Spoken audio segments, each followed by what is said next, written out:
नाही, गरज नसलेला शक्तीपीठ महामार्ग रद्द करावा ही आमची भूमिका आहे। आणि आता तर अलाइनमेंट बदलून त्या ठिकाणी कोल्हापूरमध्ये करवीर, पन्हाळा, हातकणंगले जिथे शेती आहे म्हणजे वारणा, भोगावती, पंचगंगा, कुंभी या सगळ्या नदी पट्ट्यामध्ये पुराचा प्रचंड फटका बसेल अशातून अलाइनमेंट आलेलं आहे। आणि म्हणून आमची सरकारला, मुख्यमंत्री महोदयांना विनंती आहे की हा गरज नसलेला शक्तीपीठ रद्द करावा अशी आमची भूमिका आहे। मग अजून गट नंबर जाहीर झालेला नाही, कारण की हा टेंटेटिव्ह आराखडा व्हॉट्सअपवर फिरतोय, खरा आहे खोटा आम्हाला माहित नाही।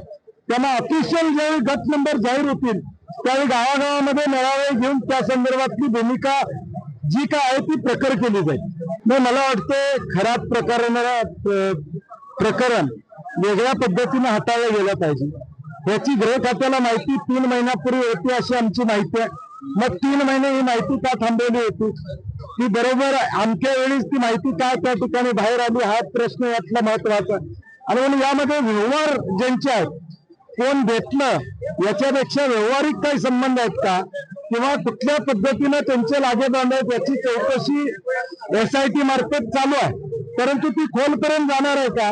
कारण की फक्त खरातांच्या पर्यंत राहून बाकीच्यांना अभय या ठिकाणी मिळणार आहे का हा प्रश्न महत्वाचा। आणि खरात सारखी प्रवृत्ती या महाराष्ट्रामध्ये निर्माण होता कामा नये यासाठी आता कारवाई ही तातडीनं आणि लवकरात लवकर होणं महाराष्ट्रातल्या महिलांसाठी आणि महाराष्ट्रातल्या जनतेसाठी महत्वाचं। मला वाटतं जे आरोप होत आहेत ही माहिती वेगवेगळ्या माध्यमातून अंजली दमाण्यांच्या पर्यंतच कशी पोहोचते हा एक महत्वाचा प्रश्न। ठीक आहे, काय हरकत नाही, निदान ती पोहोचते आणि लोकांच्या पर्यंत येते, परंतु ज्यांच्यावर आरोप आहेत मला वाटतं त्यांनी खुलासा करणं अपेक्षित आहे। आज दीपक केसरकरांच्यावर आरोप झाला असेल तर त्यांनी पुढे येऊन त्याचा खुलासा केला पाहिजे, समोर माध्यमांच्या समोर आलं पाहिजे, रुपालीताईंनी समोर माध्यमाच्या आलं पाहिजे आणि सांगितलं पाहिजे जे काय होते संबंध तर होते पण सांगितलं पाहिजे। आता कागदावर दिसायला लागले, बँक अकाउंट मध्ये पैसे ट्रान्सफर झालेले दिसतात, आता याच्यापेक्षा आणि काय पुरावा पाहिजे?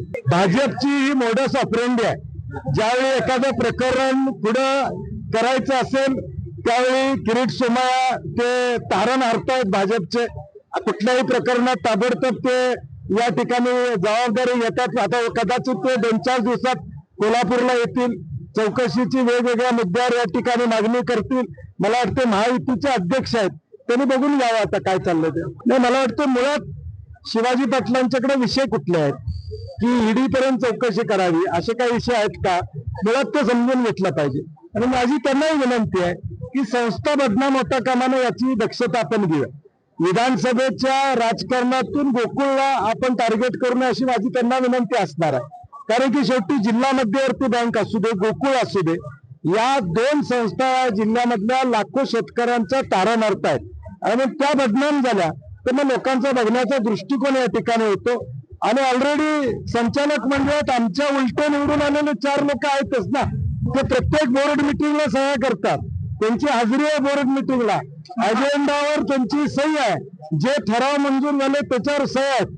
त्यामुळे मग त्यांनी काय बघितलं नाही का असं म्हणायचं आहे का त्यांना? नाही, ठीक आहे, थोडा निवडणुका झाल्यानंतर थोडा संघर्ष असतो, परंतु सुदैवानं महायुतीच्या सत्तेत असणारे महापौर असतील, उपमहापौर असतील किंवा स्टँडिंग कमिटी चेअरमन असतील, या सगळ्यांनी सामंजस्याची भूमिका घेऊन, कारण की शेवटी दुसऱ्या बाजूला 35चा आकडा देखील मोठा आहे आणि शेवटी निवडून कशासाठी आलो आम्ही?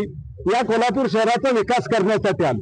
निवडणुकीपर्यंत राजकारण हरकत नाही, आम्ही केलेलंच आहे, आरोप प्रत्यारोप एकमेकावर केलेलंच आहे, परंतु निवडून आल्यानंतर हे शहर विकसित कसं होईल, शहराचे ट्रॅफिकचे प्रॉब्लेम्स आहेत, बाकीच्या समस्या त्या पुढे सोडवता कसं होईल हा आमचा महाविकास आघाडी म्हणून सहकार्याची भूमिका असणार। बाबा खूप बोर होतंय, काहीतरी नवीन फ्रेश ऑर्डर करा ना। माझ्याकडे एक सरप्राईज आहे। स्वाद गोकुळचा, आस्वाद परंपरेचा, गोडवा नात्याचा, गारवा आनंदाचा, गोकुळ आईस्क्रीम सोबती प्रत्येक क्षणाचा। गोकुळ आईस्क्रीम।